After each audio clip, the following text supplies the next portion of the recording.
হরে কৃষ্ণ বন্ধুরা, রাধে রাধে। তো আমি আগের ভিডিওতে বলেছিলাম যে জগন্নাথকে এবং স্নানযাত্রা কী এবং কেন করা হয়। তো আগের ভিডিওতে আমি জাস্ট বলেছিলাম জগন্নাথকে। তো আজ বলবো স্নানযাত্রা কী এবং কেন করা হয়।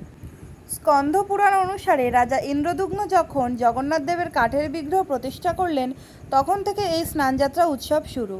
স্নানযাত্রার দিনকে জগন্নাথ দেবের আবির্ভাব তিথি বা জন্মদিন হিসাবে পালন করা হয়। স্নানযাত্রার আগের দিন জগন্নাথ, বলরাম, সুভদ্রা দেবী এবং সুদর্শন দেবকে বেদি থেকে বিশেষভাবে তৈরি করা স্নান বেদিতে নিয়ে আসা হয়। পুরীর মন্দির প্রাঙ্গণে বিশেষভাবে তৈরি করা এই মণ্ডপকে বলা হয় স্নান মণ্ডপ। এটা এতই উঁচু যে মন্দির প্রাঙ্গণের বাইরে থেকেও বেদিতে উপবিষ্ট বিগ্রহসমূহ অবলোকন করা যায়। অনুষ্ঠানের দিন স্নান মণ্ডপকে ঐতিহ্যবাহী ফুল, বাগান ও গাছের চিত্রকলা দ্বারা সজ্জিত করা হয়। তোরণ এবং পতাকা দ্বারা সজ্জিত করা হয়। জগন্নাথ, বলরাম ও সুভদ্রা দেবীর বিগ্রহ ফুল দিয়ে সাজানো হয় এবং বিগ্রহের উদ্দেশ্যে আরতি করা হয়। রাধে রাধে।